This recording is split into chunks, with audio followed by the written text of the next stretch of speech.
Ya halo guys, kembali lagi dengan saya Sukma Wijalikma di channel YouTube kami Sukma Wijalikma.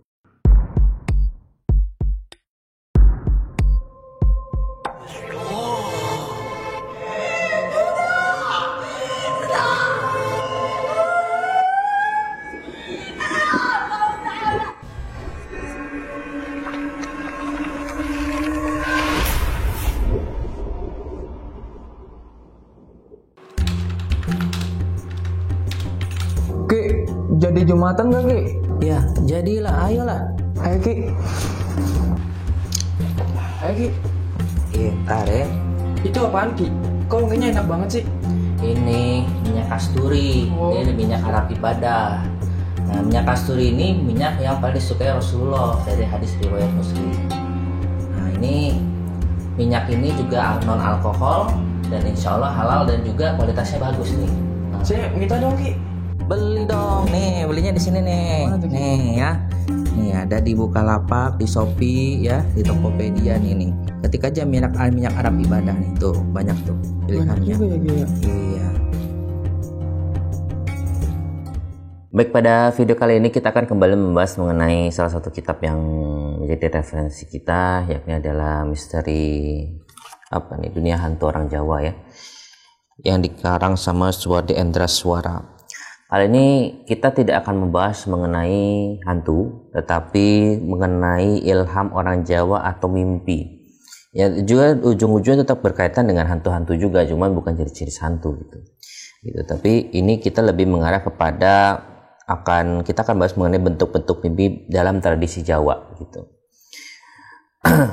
Mungkin ada yang nanti kita setelah membahas ini mungkin ada yang ngena, cocok logi dengan teman-teman. Nah, monggo silahkan diketik nanti di komentar ya. Oke, langsung aja nanti kita bahas satu-satu.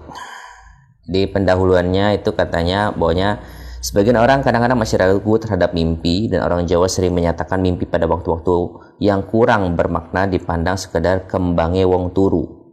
Bahkan kadang-kadang mimpi yang ngayawara atau melantur-lantur sering diasumsikan sebagai godaan hantu saja. Ya kalau misalnya sebab ini memang terkadang banyak orang yang mengatakan itu hanya bunga tidur gitu ya.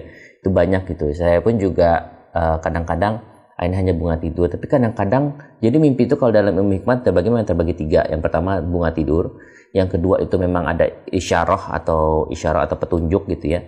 Yang ketiga itu gangguan jin atau gangguan setan gitu. Ada 3 gitu biasanya. Nah, kalau dalam ilmu hikmah itu bagaimana membedakannya? Biasanya kalau misalkan itu mimpi itu kita ingat sampai bahkan 1 kali 24 jam kita masih ingat, atau sampai besoknya, lusanya, minggu depannya, bulan depannya, tahun depannya, dan kita ingat mimpi itu, biasanya itu sifatnya isyarah gitu atau petunjuk gitu. Namun kalau misalkan biasanya itu dalam kita bangun lalu hilang, maksudnya lupa gitu, dalam kurun waktu tidak nyampe 1 kali 24 jam itu lupa, itu biasanya bunga tidur. Nah, bunga tidur itu biasanya berkaitan dengan alam bawah sadar kita. Ya kayak misalkan kita menemui apa di waktu siang hari, atau sebelumnya kita melihat apa, atau sedang ada masalah apa, itu biasanya itu berkaitan dengan alam bawah sadar kita, berkaitan dengan otak dan suasana hati kita. Itu biasanya condong masuknya bunga tidur gitu ya. Nah, itu gangguan psikologi masuknya. Ada sisi lain lagi adalah gangguan jin atau gangguan setan atau gangguan hantu.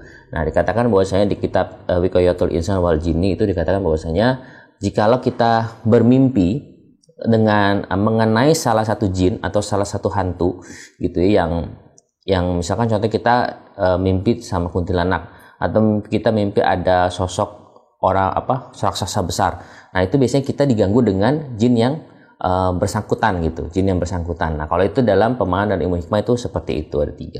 Namun kalau dalam pemahaman ilmu Jawa itu ada 4 nanti kita akan lihat ya maksudnya apa gitu. Sering asumsikan godaan hantu saja. Berarti memang hantu dapat merambat lewat gelombang mimpi. Ya betul, dalam ilmu hikmah juga sama gitu. Pada saat mimpi, orang setengah sadar. Saat itu gelombang hantu menyusup dan menggoda seseorang.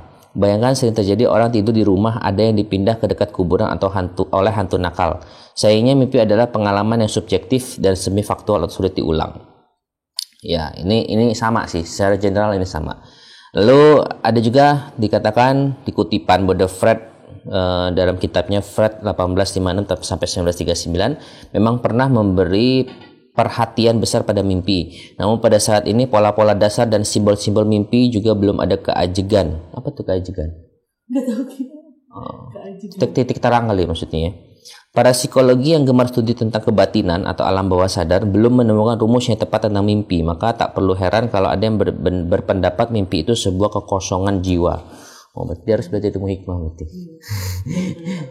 Iya, karena kalau dalam kitab hikmah kayak gitu ada 3 mimpi itu. Tapi itu menurut pemahaman ilmu hikmah ya. Tapi mungkin mereka mau riset sendiri dengan cara mereka gitu. Mimpi hanya sekedar khayalan hantu. Artinya tak harus mimpi menjadi sebuah kenyataan. Tak harus mimpi menjadi sebuah kenyataan. Mimpi sekedar endapan rasa, sukma dan budi yang berangan-angan. Ini masuknya psikologi berarti. Kalau bab ini masuknya psikologi. Para ahli psikologi selalu berasumsi dan berandai-andai bahwa mimpi adalah sebuah rekaman masa lalu, memori masa lalu yang selalu dibayang-bayangkan akan mencuat menjadi sebuah mimpi. Ya ini masuknya seperti yang tadi saya bilang, itu ranah psikologi. Entah misalkan dia lagi berangan-angan sesuatu, lagi kesel atau lagi benci atau lagi sedih, itu kan bisa kadang-kadang bisa kebawa mimpi, masuk ke alam bawah sadar kita. Atau misalnya kita ketemu dengan sesuatu dan itu berkesan buat kita, itu kadang-kadang itu bisa masuk lewat mimpi juga. Jadi kalau misalkan nih teman-teman papasan nih sama cewek gitu ya, atau papasan sama orang cewek-cewek cantik gitu ya, terus ngobrol lah sama cewek itu gitu kan, papasan ngobrol sama cewek, kenal sama cewek itu, terus kebawa mimpi gitu kan, ya, jangan dikira cewek itu pelet ente, enggak gitu. Jangan dikira bakal jadian. Iya, jangan dikira bakal jadian juga, jangan kegeeran dulu gitu. Itu mah dasar ente aja yang demen gitu. Jadi kebawa mimpi gitu ya. Karena juga banyak orang-orang yang tiba-tiba chat saya, ini kok saya baru kenal cewek ini, kok saya bisa kebawa mimpi, kok saya dipelet, kegeeran banget loh gitu. Ganteng. Iya, ganteng juga kagak gitu kan, lu tajir juga kagak gitu. Ya itu maksudnya enggak. Padahal itu nggak segampang itu guys gitu. Jadi memang kita harus tahu nasabnya. Kalau kita mengajarkan untuk menarik orang tersebut, tapi kita nggak tahu nasabnya, nggak akan bisa, beneran deh, nggak akan bisa, nggak akan kena nggak gitu. Jadi harus tahu nasabnya gitu. Lain halnya dengan mimpi dalam dunia orang Jawa. Nah ini mulai masuk ya. Mimpi merupakan refleksi dunia batin yang dapat ditafsirkan. Mimpi merupakan kiasan yang terbungkus indah ke dalam sebuah kisah. Mimpi orang Jawa bersifat ghaib. Artinya dapat dimaknai berdasarkan aspek temporal dan wujudnya. Tentu saja memang ada mimpi yang sekedar lamunan atau obsesi belaka. Ini balik lagi ke ini angan-angan. Dan ada pula mimpi yang memang bertuah. Bentuk-bentuk mimpi dalam tradisi Jawa dapat dibedakan menjadi 4. Yang pertama adalah mimpi pepiridan. Mimpi pepiridan. Pepiridan kali. Artinya mimpi yang berdasarkan prinsip kemiripan atau asosiasi. Berarti cocok logi dong maksudnya. Apa yang cocok logi itu istilah baru loh sebenarnya. Dulu kan mana ada cocok logi. Baru dengar sekarang. Iya. Ya baru muncul sekarang aja. Apa yang terjadi dalam kehidupan sehari-hari sering telah dijumpai dalam mimpi. Peristiwa mimpi senada dengan dan seirama dengan kejadian nyata. Misalkan seseorang melihat kobaran api, ternyata orang tersebut lalu mudah marah. Hal ini berarti ada kemiripan antara api yang panas akan menyebabkan marah. Mimpi semacam ini biasanya dilakukan oleh orang-orang yang sedang menderita kesusahan. Orang yang sedang menerima musibah kematian dapat saja mimpi bertemu orang yang meninggal dunia. Mimpi semacam ini sering menyebabkan seseorang teringat pada masa lalu yang suram. Oh, ini berarti yang tadi kita katakan mimpi pepiridan ini lebih mengarah kepada yang kena ke psikologinya, alam bawah sadarnya. Jadi misalkan yang kayak tadi saya sindir tuh, misalkan ketemu cewek ya kan, lu demen sama dia nih gitu kan, terus ke bawah mimpi jalan sama cewek itu gitu. Sebelumnya kan kalian sempet ngobrol, sempet jalan gitu. Ini masuknya ke alam bawah sadar, maksudnya ya ini masuknya di mimpi pepiridan namanya. Mimpi pepiridan gitu ya. Karena di sini jelaskan juga seirama dengan kejadian nyata, Pas tidur kepikiran, pas tidur kepikiran, kebayang-bayang, masuklah mimpi gitu. Bukan dipelet, jangan kegeeran dulu ya gitu. Apalagi kalau dia nggak tahu nasab ente. Jadi selama dia tidak tahu nasab kita, nama bin kita atau binti kita itu, dia itu tidak akan bisa pelet kita. Nggak akan bisa, cobalah beneran. Saya berani jamin nggak bisa kalau nggak ada nasabnya. Harus ada nasabnya gitu. Mau pakai ilmu apa gitu, semua harus ada nasabnya. Nggak bisa kalau nggak. Karena kalau misalnya katakan kita mau misalnya pelet si Santi di dunia kan banyak. Santi yang mana? Santi anaknya siapa kan gitu. RT2.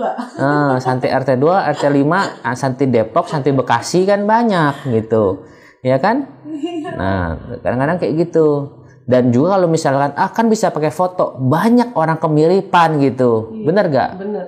Banyak orang foto kayak saya aja kan bisa banyak mirip. Saya bisa aja mirip dengan Chris Hemsworth kan. Mantap. Thor kan bisa, ya nggak? Yoi. Kan kayak si Putri misalkan bisa aja mirip dengan siapa misalkan Kita Slavina. nggak lo kadang-kadang Itu mimpi, kan beneran bisa kan? iya kan kalau kayak Putri kan misalnya mimpinya apa dia miripnya mirip Susana kan. Nah jadi kan kadang-kadang kan nanti yang diperetnya Susana apa si Putri kan gitu. Kalau Jadi yang di sana kabur tuh. jadi memang nggak bisa lah kalau berpatokan pada foto gitu karena zaman dulu itu ingat loh zaman dulu nggak ada foto loh. Oh iya. Zaman dulu nggak ada foto semua itu hanya berdasarkan ingatan dia menggunakan ingatan dia dengan muka si target sama nama sama nasabnya itu paling utama. Makanya kalau di Timur Tengah kan biasanya Ibnu siapa, misal Umar Ibnu Khattab kan, misalkan Isa Ibnu Maryam kan itu. Jadi ada anak siapa. Malaysia juga masih pakai kayak gitu siapa bin siapa, bisa Muhammad siapa bin siapa gitu. Nggak bakal kena ya. Kalau nggak ada binnya, nggak ada nasabnya, nggak akan kena. Harus ada nasabnya. Jadi Asal usul. iya dan harus jelas ini nasabnya kemana nih, nasab ke bapak ke ibu. Oh iya. Iya kalau nasabnya ternyata memang dia anaknya normal, ya dia nasab ke bapak. Kalau anaknya abnormal apa? Yang tidak normal kecelakaan gitu nasab ke ibu. Jadi harus tahu nasabnya gitu. Jadi kalau salah nasab nggak akan kena gitu. Gitu kok malah bahas pelet ya. Oke lanjut, udah nomor 2 ada mimpi teturutan. Artinya mimpi yang ada relevansinya antara yang terjadi dengan dunia mimpi. Relevansi tak harus sama persis melainkan sejalan. Misalkan ada orang mimpi membuang hajat besar di malam hari. Ternyata tiba-tiba orang yang mimpi kehilangan barang berharga. Oh, berarti ada relevansi antara membuang hajat kotoran dengan barang hilang. Keduanya sama-sama berupa kehilangan sesuatu, hanya bentuknya yang berbeda. Mimpi semacam ini banyak dialami oleh orang yang menderita sakit, yang sedang menderita sakit. Oh, ini mimpi teturutan inilah yang saya katakan mimpi namanya isyarah, petunjuk. Jadi ya memang benar kalau misalkan kalian nih mimpi lagi BAB gitu ya. Mimpi BAB terus kalian tuh cebok gitu, tangannya kena. Atau kalian tuh melihat kotoran kalian sendiri, misalkan berak gitu ya, BAB gitu. Itu biasanya kita mau rugi. Biasanya gitu, karena saya berapa kali pernah mimpi gitu ada benar bulan depan atau bulan depannya mau rugi, pokoknya bentar lagi mau rugi lah, atau bulan itu biasanya rugi gitu, ada kerugian. Ya jadi maksudnya itu siap-siap aja, siap mental, karena namanya sudah dikasih isyarah itu kita tidak bisa menolak, nggak bisa kita gimana caranya, lu mau akalin gimana pun tetap nggak bisa, itu udah ibaratnya sudah takdirnya gitu, nggak bisa. Karena saya udah berusaha sedemikian rupa, saya kadang-kadang kan saya udah ngerti, oh saya bakal rugi nih gitu, atau saya akan ada satu musibah yang menghampiri saya nih. Kita udah usaha ikhtiar sebisa mungkin, ibadah, sholat sunnah, semua udah ikhtiar, kita kurban lah segala macam, didoain anak yatim, semua kita usahakan semaksimal mungkin. Tetap kita nggak bisa menghindar dari namanya musibah tersebut. Jadi yang kita harus siapkan adalah mental. Kita harus siapkan mental kita, gitu. Ya, itu namanya kalau di ilmu hikmah namanya isyarah atau petunjuk, gitu ya. Mimpinya sifatnya isyarah atau petunjuk. Nah biasanya mimpi isyarah ini harus ditafsir lagi. Makanya harus bertanya kepada yang ngerti, yang paham, bisa guru spiritualnya atau apa gitu. Tapi tidak semua guru spiritual paham tafsir mimpi ya, gitu. Jadi memang tanya yang ahlinya gitu. Nah, tapi kalau dalam ilmu kejawen atau kasepuhan dikatakan mimpinya dan namanya mimpi teturutan. Lalu berikutnya adalah mimpi wolak-walikan. Apa mimpi? Iya, mimpi wolak-walikan. Artinya mimpi dengan kenyataan berkebalikan. Misalkan saja bermimpi ditimpa kesusahan, tertimbun tanah longsor, meninggal dunia dan sebagainya, ternyata malah menerima keberuntungan. Aku mimpi meninggal dunia. Terus? Kecelakaan. Sebenarnya habis video ini aku mau nanya sih. Oh gitu. Iya, nah lanjut dulu guys. Oh, kapan masih mimpinya? ingat sampai sekarang. Mimpinya gimana? Jadi aku mimpi aku kecelakaan mobil. Heeh. Tapi yang meninggal bukan aku doang. Ada cewek satu, perempuan satu pakai jilbab. Tapi in the real life aku nggak kenal cewek ini siapa. Udah ceritanya. Nah tapi di mimpi aku tuh aku habis tunangan Ki. Oke. Nah aku kayak kerja di suatu perusahaan instansi pemerintah gitu. Si tunangan aku sama si temen aku yang badannya agak gendut nih bisa ngelihat aku. Nah di ruangan itu mau dipakai meeting gitu kan. Biarpun orang-orang lain gak bisa lihat aku, tapi si temen aku ini keluar, lu gak boleh denger meetingnya apa gitu. Akhirnya aku keluar, terus aku nangis. Jadi aku bisa komunikasi lah sama dua orang ini. Terus aku pulang jalan, aku ketemu sama yang meninggal kecelakaan yang jilbab juga. Terus dia nepuk pundak aku, lu harus sabar ya, lu harus kuat, lu harus ikhlas, kata dia gitu. Aku pulang, papa aku lewat, aku panggil. Oh iya papa gak bisa lihat ternyata. Gak bisa lihat, gak bisa denger. Aku masuk rumah, ada Caca, ada Mama gitu. Mama kayak lagi bikin jelly gitu.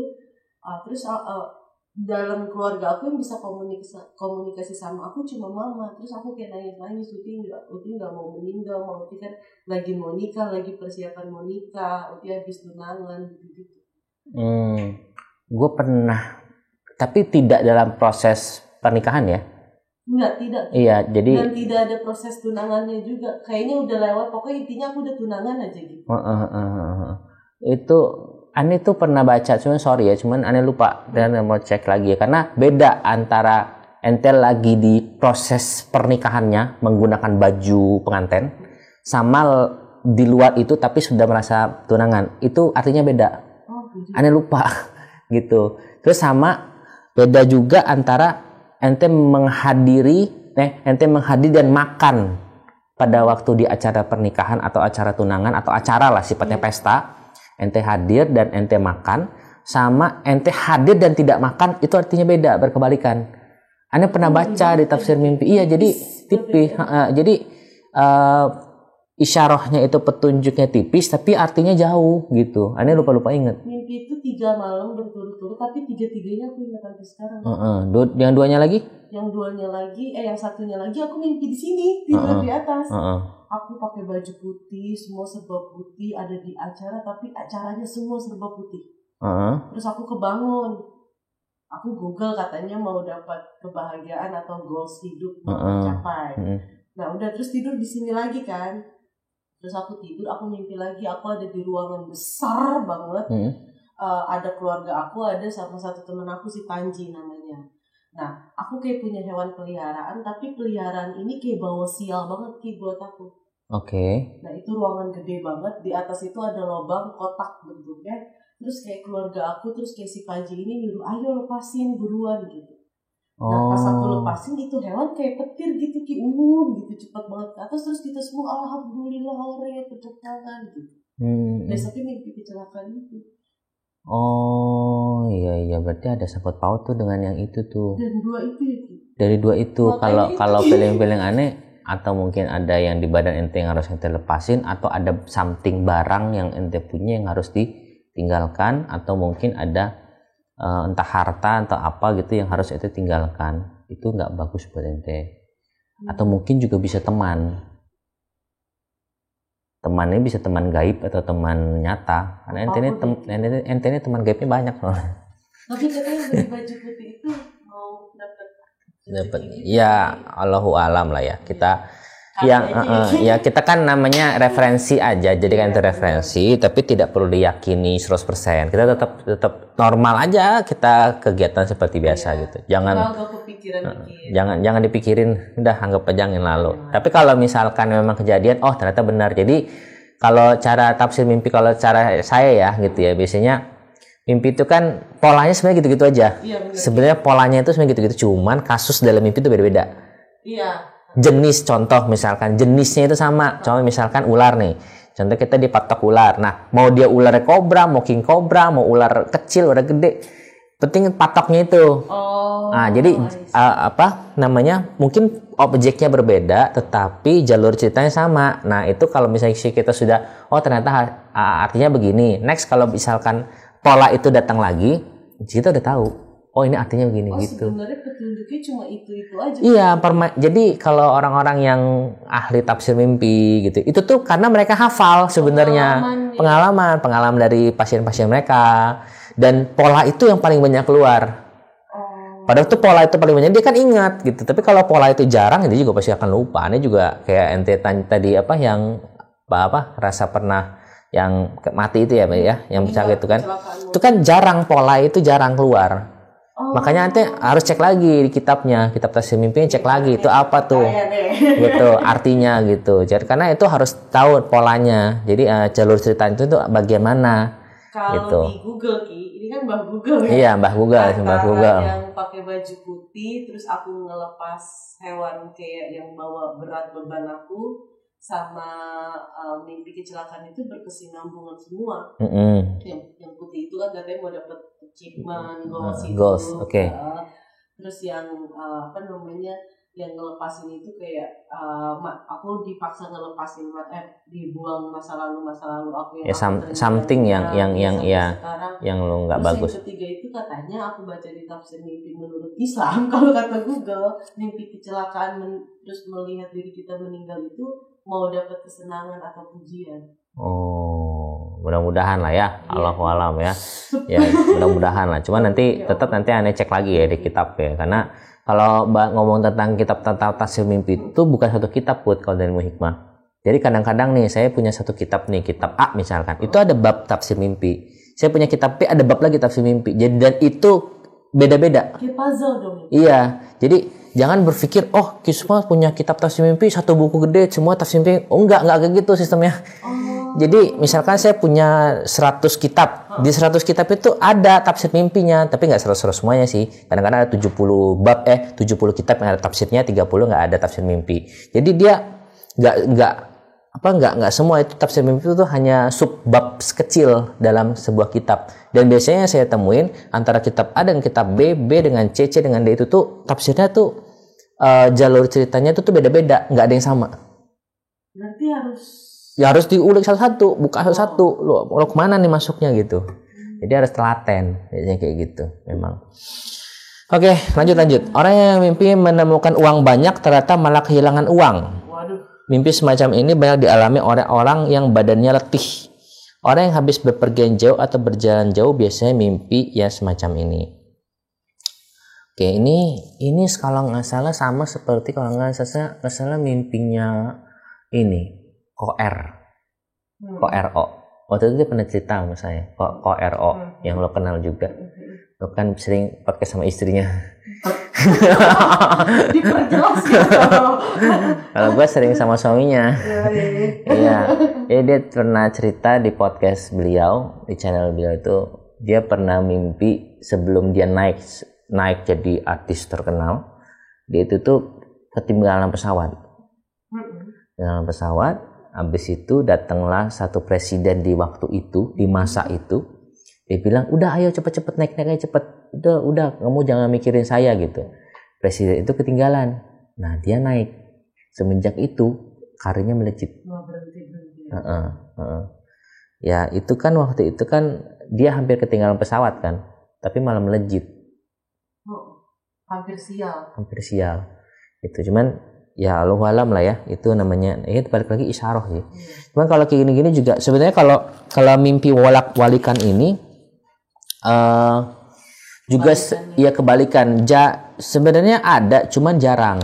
Biasanya kalau saya yang pribadi ngalamin sih biasanya jarang kejadian begini gitu. Kalau nggak salah dulu saya juga pernah kayak mimpi dapat duit banyak gitu kan, tapi kok nggak dapat. Itu berarti itu mau bolak-balikan kali mungkin ya.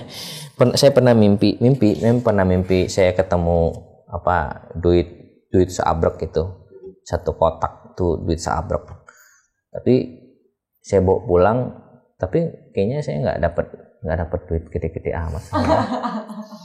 Belum kali ya. Dikit lagi. Iya mungkin ya, Allahu alam lah. Lalu lanjut, ada mimpi sesemonan. Artinya mimpi yang merupakan isyarat-isyarat tertentu. Mimpi semacam ini membutuhkan tafsir yang matang. Misalkan saja ada orang mimpi rumahnya roboh, ternyata keluarganya jadi berantakan. Hal ini berarti ada sasmita tertentu dalam sebuah mimpi. Mimpi semacam ini sering dialami oleh orang yang jujur dalam sikap dan tindakannya, orang yang tak pernah berbohong, bersih hatinya, dan berbudi baik akan mimpi yang berupa tanda-tanda. Oh, baik lagi tetap isyarah. Ini masuknya isyarah yang namanya mimpi sesemonan. Jadi banyak. Ini masih ada lagi loh, ada aspek mimpi, ada namanya mimpi wasita, cakrabawa, daradasi, mimpi darsana, ada mimpi titioni, gandayoni, puspa tajem.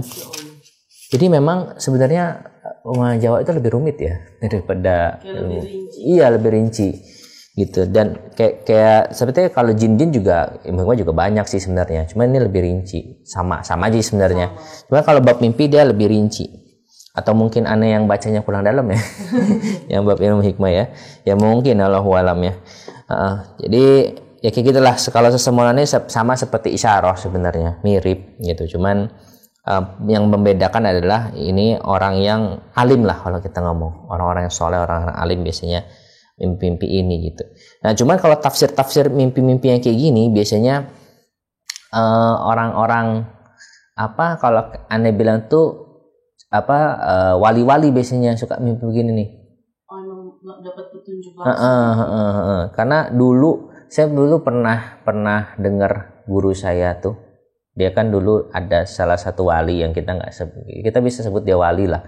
Jadi guru saya punya tetangga itu wali mastur ya, maksudnya tidak banyak orang yang tahu, hanya orang-orang tertentu aja tahu kalau dia tuh doanya makbul gitu. Dan dia tuh di sana tuh biasa aja, maksudnya ya dia tuh orang yang tukang ngumpulin barang-barang bekas itu loh. Oh, nggak kelihatan. Iya, dia ngumpulin seperti kertas-kertas, itu dikilo-kiloin gitu. Kerjaannya kayak gitu. Dan hidupnya sederhana gitu. Tapi doanya makbul, banyak beberapa orang yang minta tolong didoakan sama dia, doanya itu makbul. Cuman dia udah meninggal sih ya orang itu. Nah, guru aneh itu kenal sama dia karena tetanggaan kan. Waktu itu kasus tahun berapa ya? Dia cuman sentilan-sentilan dia itu tuh aneh dan harus kita tafsir. Kalau misalnya kita nanya sesuatu, sentilan-sentilan dia itu tuh aneh. Gitu kayak misalkan gimana nih gitu tahun 2000 kalau kayak kemarin dia bilang guru aneh tuh cerita mana gimana nih tahun 2020 rezeki kita gimana nih? Hati-hati, nanti banyak durian jatuh. Oh, maksudnya ketiban. Sial, durian jatuh kan sakit. Iya. Hati-hati banyak durian jatuh nanti katanya. Maksudnya durian jatuh itu kan kalau dipikir-pikir kita cocok lagi ya, bahasa cocok lagi. Corona kan kayak durian. Oh iya. Ini aneh visualnya gitu. Cuman pada waktu belum kejadian kan kita nggak ngerti maksudnya apa durian jatuh gitu. Cuman katanya hati-hati nanti banyak durian jatuh katanya gitu.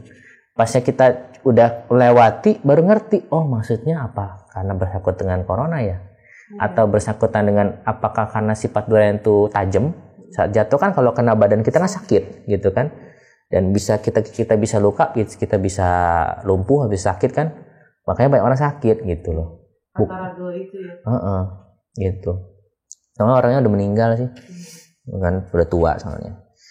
Ya gitu, jadi memang namanya itu kalau waktu itu bukan mimpi, tapi itu sentilan-sentilan biasanya. Kalau misalnya kita nanya sama orang soleh, biasanya dia ngucapinnya yang kita tuh nggak paham maksudnya apa gitu, nggak nyampe. Tapi kalau orang yang teliti, biasanya akhirnya bisa tafsir sih biasanya gitu. Tapi kalau yang ini kalau dalam orang kejawen mimpi biasanya mimpi. Oke, sampai sini dulu, kita nanti bahas tentang yang lain lagi, tentang mimpi-mimpi yang lain lagi ya, mungkin next video. Jangan kemana-mana, tetap tonton terus video-video kita di channel kami Sukma Wijaya Hikmah. Oke, see you, bye-bye.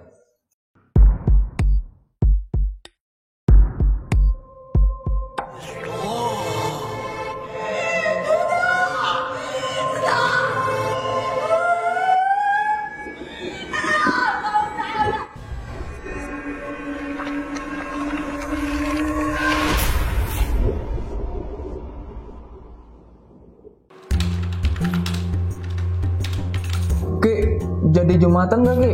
Ya, jadilah, ayolah. Ayo Ki. Ayo Ki. Ntar ya. Itu apaan Ki? Kok wanginya enak banget sih? Ini minyak kasturi, ini minyak Arab ibadah. Nah, minyak kasturi ini minyak yang paling disukai Rasulullah dari hadis riwayat Muslim. Nah, ini minyak ini juga non alkohol dan insya Allah halal dan juga kualitasnya bagus nih. Saya minta dong Ki. Beli dong, nih belinya di sini nih. Nih ya. Nih ada di Bukalapak, di Shopee ya, di Tokopedia nih. Ketik aja minyak Arab ibadah nih tuh, banyak tuh pilihannya. Banyak juga ya, Ki.